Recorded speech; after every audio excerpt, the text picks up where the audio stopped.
Hi and welcome to the Beer Temple. I am Chris Quinn, joined once again by my lovely wife, Margaret Quinn. Hello, everyone. Thanks for being on the show. Sure.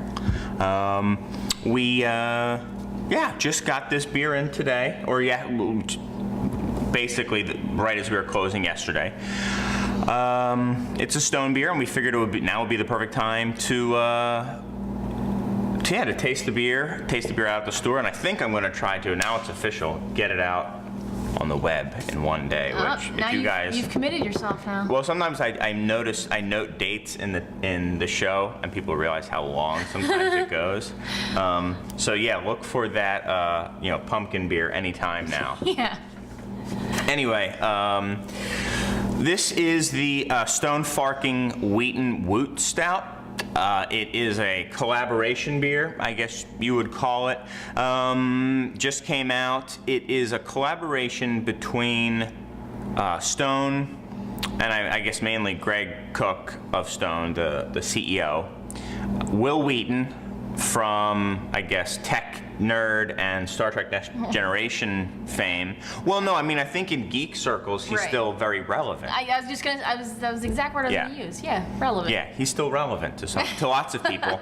I think he's a big Twitter dude. Okay. And has been for a long time, and very much in the geek scene, and a pretty avid homebrewer. I remember hearing years ago that he was a homebrewer. Really? Yeah. Okay, so now it makes sense why they did the collaboration. Yeah, and I think he's a fairly serious homebrewer as well. Gotcha. Yeah. Okay. And then this last guy, Drew Curtis, runs a site called Fark.com, which is basically a news aggregator, but it's all like hand-picked news. It's not like, oh, these are the trending topics and we're just going to collect them. It's kind of curated news. I don't really know anything about Fark.com. I think the idea behind this, at least what they're saying, is that it's nerds. So beer geeks, geeks, and I don't know, tech geeks or whatever are meeting. The Comic-Con thing. A lot of nerdery going on in this beer. And I was talking to Margaret a little bit about this beer beforehand. None of us have obviously ever had this beer.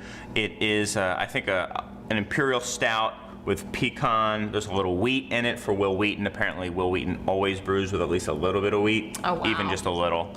Wow. Some rye. Did I say pecan? And then a portion of it is barrel aged for 2 months. It's a big boy.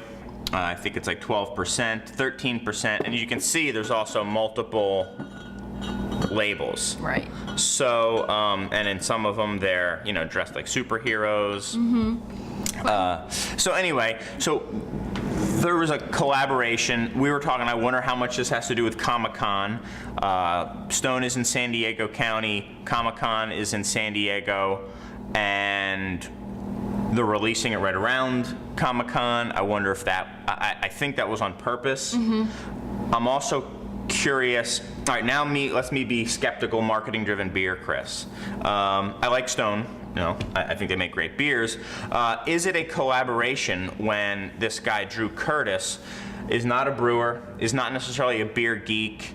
I think his quote was, "I never met a beer I didn't like," which is very much anti to Greg Cook, which is still cool, I mean, in a way. Sure. I actually looked him up on Wikipedia, and his picture happens to be him holding a can of Heineken, fizzy yellow beer, as Greg Cook would say. So what does somebody like that lend to the collaborative effort? Right. I mean, I think they said, well, we put some rye in because he's from Kentucky. That's rye country. That's what Greg Cook said. Okay. But that wasn't even his choice, I don't think. Is he just in it to promote his website, basically? Yeah. Me being skeptical.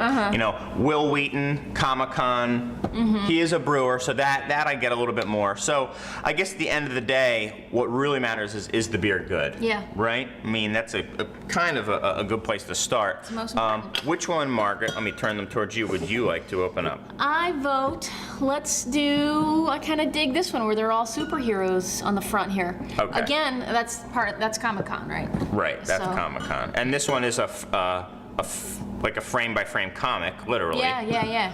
And this one is just it looks very much like Dayman Coffee Stout. So okay, That's actually a nice we'll set label. these off to the side. Yeah, they're all kind of cool. These are room temp. This was bottled about 2 weeks ago, 10 days ago, so very, very fresh. There we are. 13%. Good way to start the day. Thank you.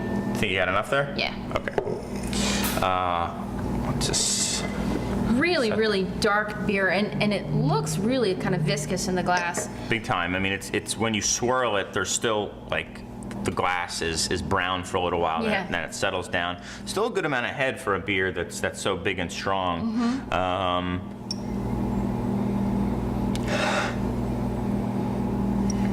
I get like dark fruit. I was getting like a savory note to it, almost meaty or like tuna fishy. Wow, I don't get tuna fish at all. If anything, I get like a dark fruit, and like, you know, raisiny. Yeah. Yeah. You want to pause? Yeah. No, hold on. This is me gonna be angry at delivery man, who I told I would come out and get. This is my ticked off face. And Don't we're back. pound on my door like that, You got bro. a vein coming out of your forehead. Yeah, I know. I'm sweating. All right. Anyway, But yeah, the savory quality, I mean, to me, I'm kind of wondering if not- that's the pecan coming into play, you know, kind of like Yeah. that kind of, you know, Yeah. nuttiness, I think there almost might be like a little- saltiness a little bit. well, that's what I was getting, like a brininess, and that's Yeah. why I was thinking I was going to like a savory briny thing, almost like a canned tuna fish, but it's not fishy at all. No. So it's like the savory briny thing. Yeah. I'm definitely getting like I guess, yeah, savory, almost like a sweet roasted pecan or something like that. Yeah. Yeah. I wouldn't pick out and say there's pecans in there. Right, no, I wouldn't no, say there's necessarily some absolutely not. rye in there. Yeah.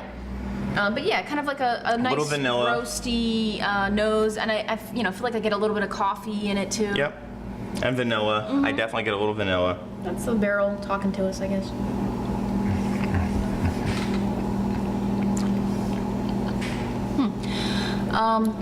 For me, I think that savory quality comes through in the taste as well. That's kind of the first thing that I notice about it. Yeah. I noticed that as well. I'm definitely getting some more of that kind of, yeah, savory, sweet and savory. It's then kind of pretty slick on your mouth. Yeah. Quite fruity. Kind of grainy, nutty, maybe you would say. And it ends very bitter. I was just gonna say, I think the sort of the lasting impression that it has at the end is that bitterness and like sort of that like very, you know, kind of dense roastiness Right. that's coming into play there. Whew. It's quite bitter. Very hoppy, like a hop-driven bitterness. Yeah, and almost I get so much sort of like it's almost like a menthol type thing that happens like at the very end, you know, after Right. you've kind of breathed in and out a little bit after you've swallowed. Yeah, I mean, that might be like the booze. Yeah, you know what I was I just think gonna it's say. a I think boozy it's quality hot. to it, yeah. It's a little hot. It's a little hot. I'm not getting a ton of barrel character. I was almost getting it more in the nose with that, you know, that vanilla. The vanilla maybe is lost a little bit. Who knows? Maybe that heat is being helped out by the bourbon as well. You know, it's not the most put together beer. It seems to me like rather, I don't want to jump in anyone's head, but what I'm thinking now is, again, me pessimistic, is, okay, we're going to have some wheat, you're from here, some rye, oh, pecans, they're from down south too, I like hops, we've got this base imperial stout beer ready to go already, so we're just going to modify an existing beer, throw some of it into a barrel, and put it out for Comic-Con. Yeah. I mean, to me, it's like there's nothing extraordinary about this beer. Yeah. For my personal palate, I think it's a little boozy. It just seems a little hot Yeah. to drink, and not Now, a huge fan.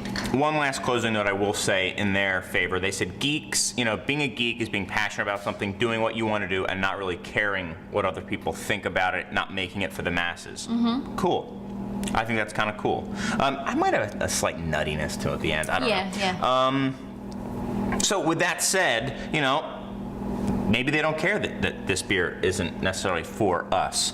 I think it's fine. Yeah. I would get one. I don't know if I would get two, at a, you know, like at a bar or something like I that. think it's worth trying, but you know, yeah, it's a big beer, and Yeah. you know, So what do you want to go? I'm gonna go like 88, 87. yeah, I'll say 87. I mean, it's I'll go it's 87 decent. too. Yeah. Yeah, it's a good beer. That's about it, guys. Anything you'd like to add, Margaret? No, I think we better open that door. So Better open that door. get some beer in this place. Yeah, get some beer. More. Sending some of it back, by the way. I won't say who it is, but I already saw some of it's old. Pound on my door again, and I will say who it is who's giving me old beer. All right, guys. Sorry for the animosity, if you can see it coming through. As always, thank you so much. Check us out on Facebook and YouTube and iTunes. Thank you, as always, for the 5-star reviews. We've got to do shout-outs. Okay. We've got to do shout-outs. You guys spent the time to leave reviews. I have time to give you a shout-out. But until then, guys, we have got some partially bourbon barrel aged rye wheat imperial stout with pecans to drink. And hopefully you do too. Cheers.